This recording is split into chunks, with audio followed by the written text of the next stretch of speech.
Hey, Mike. I'm here with Mackenzie Blackford of Duquesne Women's Basketball. Mackenzie, what are the expectations for this team going into this season? The expectations are to win as many games as possible and compete for and win an A-10 championship. Yeah. Now, Mac, I know you're in your sophomore campaign and you had a lot of experience your freshman year. What are you bringing into this year? Definitely that experience, trying to help my teammates using that experience that I had from last year and just trying to fill a leadership role. Yeah. Now, I know a Dan Burt team is always a close knit team. You guys love each other a lot. What are some things maybe you did this offseason to build that chemistry?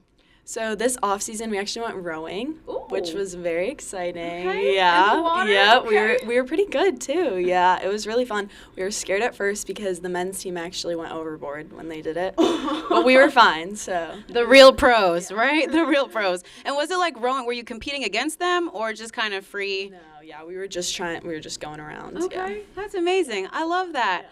On the other side of things with this team, no Megan McConnell this year. I mean, I've been a staple of this league, a staple of this program. I know from a leadership standpoint, there are some big shoes to fill, but where are you looking to maybe fill those?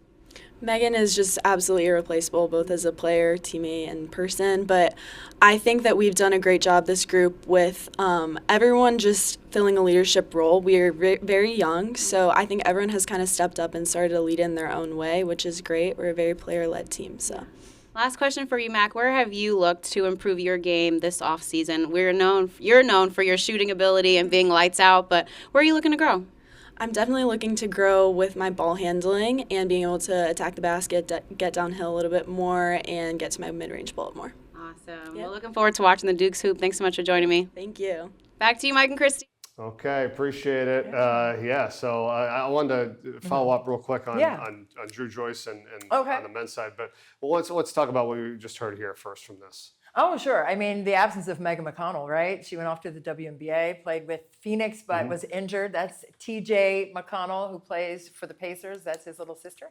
So they're going to have a lot to make up for there statistically. Yeah, actually, we'll come back and we'll talk about Drew in a little bit because we're going to have Seth interview him from Pittsburgh. Dan Burt is coming up in just a moment at the podium for the press conference for Duquesne women's basketball. I love what they've done there over the years, right? The stadium has been, revamped, enhanced. It's a whole nother attitude and world there now, and it took a little while. It took a little while to do it, and that's great for both programs. So you're in Pitt.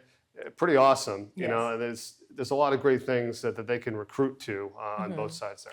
Yeah, no question about it. I mean, that's what you want, right? When you bring players there and their families there for visits, that's what you want to present. You want to present a safe environment, number one, but you also want to present support, right, that both programs have received. All right, let's go back to Pitt at the press conference. Here's Dan Burt. And then we'll open up for questions when he's through. Go ahead, Dan. Okay. Thanks for everybody being here today. It's been a wonderful day here in the City of Champions, Pittsburgh, Pennsylvania. We choppered over from Duquesne. That's a joke. No one laughed. We're really excited about what this year brings. We have the youngest and the tallest team in the Atlantic 10 this year. And, we're graduated a piece in Meg McConnell, the first WNBA player that the Atlantic 10 has had since 2016. And obviously that's a big piece to graduate. But since Meg made the roster in Phoenix, our kids have understood very simply that this is now their team. And they have accepted that. And Meg was such a great captain in leading us in so many different ways that our players that's really rubbed off on our players. And I feel like we have 12 or 13 captains on our team right now. The energy and the juju, everything you can say positive about your team is where we're at right now after a really good summer and a really good September. And so we're really excited about what this year is going to bring. Questions? Jack Morgan, A10 Talk. Dan, just talk about how, when you're losing Megan McConnell, when you're losing Jeremy Kiaku, just how does that kind of influence how you look at how to build your team in this day of the transfer portal and just incoming freshmen? So the transfer portal has affected everyone, obviously. We had 10 players that could return. 8 of our players did return. Journey unfortunately went to Indiana to the Hoosiers to play, and Journey's a great kid, and we don't miss a beat. What happened is the 8 players that came back were all guards, and we got them into the film room, and we talked about, hey guys, we're not going to go into the portal and recruit any guards. We're only going to recruit post players, and we need you guys to be partners with us to help get these post players to our campus so that we can have a successful team. And we did that. We're really excited about our posts. Raven Washington is a freshman from Harrisonburg, Virginia, who's 6'5", 6'6", and is the most athletic post player I've coached in 29 years of Division I basketball. Harriet Ford from Omaha was the leading rebounder out of all freshmen in the transfer portal this past year, and she's got an old school Tommy Heinsohn-like hook shot and is very physical. And then Maya Rokel, who is from Germany and played at freshman year at Gardner-Webb, where she averaged 6 rebounds a game in limited time, has really been someone who's accepted the spotlight. She's a great defender. She's a great screener. She's a great rebounder. And the system that we play, which is unique to anybody else in the Atlantic 10. Frankly, there's only 2 other teams that we know of in women's basketball, Tennessee and Arkansas State, that play the way that we do. We didn't have a lot of balance last year. We were second in the nation and made 3-point field goals with 11 per game. This year, I'd love to make 11 again, but now we have post players that are really effective scoring the ball, and so we'll have much more of a balance when we look to score. Zach. Keeping the ritual alive, Dan, with the during exact question. Dan, Zach Weiss, Atlantic10.com. The intentionality behind the system that you use, what did you learn without giving too much away from year one, whether it's rebounding, sub-in, sub-out patterns? Just what did you learn from that system, and how do you hope to make it even more effective in year 2 of it? Well, for everyone in the room to understand, our system is based off of what Jim Crutchfield runs in men's Division II. And if you're familiar with Coach Crutchfield, he's about 135-3 over the last 4 years and has won 2 national championships at the Division II level. We press on every make and every miss. We trap the rebounder. We trap over half court. We shoot a ton of threes, and we sub about every 2.5 minutes. Last year, because of Meg and Journey to a lesser degree, but certainly Meg, there was a little bit of a hierarchy, and Meg played 34, 35 minutes. Right now, we're subbing in 5 in and 5 out every 2 minutes, and our players have really bought into that. And so I think there's a psychological edge to it in the fact that when we sub 5 in and 5 out, they literally run onto the floor. And if you're the opponent, that's fine. That's cute for the first quarter, maybe the second quarter. But by the time you get to the third quarter, and if you're a team that only plays eight kids or even 9 kids, when you have that wave of 5 fresh bodies coming at you every 2 minutes, it certainly does something for you. It's something against your opponent psychologically. We've got to rebound the ball a little bit better, especially offensively. I think that we have the lineups to do that. We're too deep at every position, and we'd like to rebound it a little bit better. We'd like to score it in the post, like I mentioned earlier, and we will be able to do that with the additions that we have from the transfer portal. Otherwise, you're going to see, instead of Meg staying on the floor, you're really going to see a true 5 in and 5 out every 2 minutes or so. Coach, Nick Fernbaugh, Duquesne Student Television. As far as I see, everyone except for 3 players on your team are sophomores or freshmen.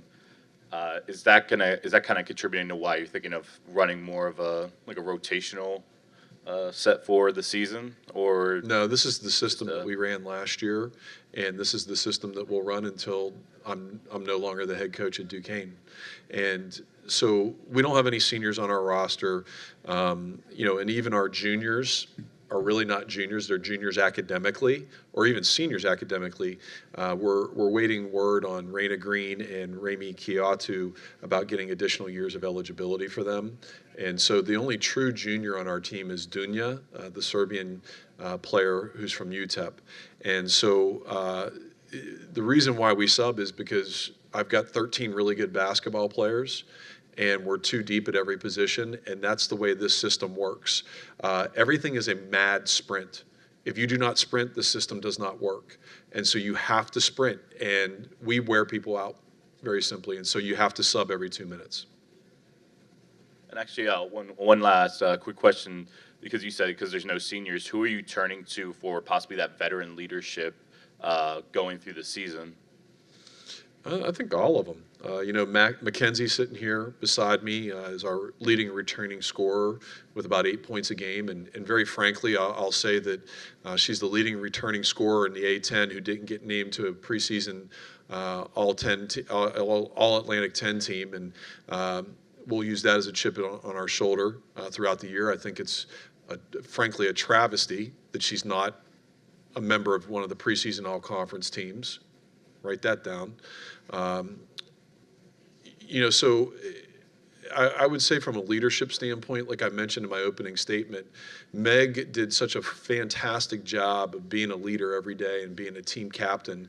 And our players then accepting that and learning from that all through the whole last 2 years where Meg was a leader has really developed us into having 12 or 13 captains. And I really don't know who the true leader of the group is. You could pick any of them on any given day.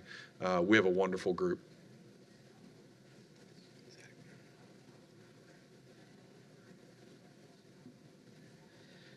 Mac, obviously an accomplished year last year. Just what did you get out of the year, just from a team perspective, from a personal growth perspective, and how did you allow that to attack this offseason into this season? Yeah, I think last year, just being able to get such good minutes in all the intense games that we had last year, especially in the conference portion, really just gave me a lot of experience that I'm going to implement this coming year. And I think that over the off season, I've worked a lot on becoming a better ball handler and being able to attack the basket more. So in addition to three-point shooting, I think that will allow me to help my team win more games.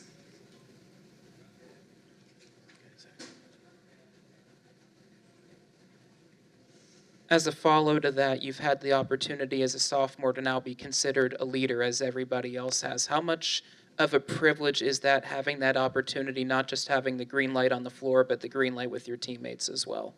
It's such a privilege, and I'm really grateful to have gotten that experience from last year because I think that's allowed me to become a better leader, especially learning from Megan last year and all of the other seniors that we had. They really allowed me to learn a lot, and I'm very grateful for that.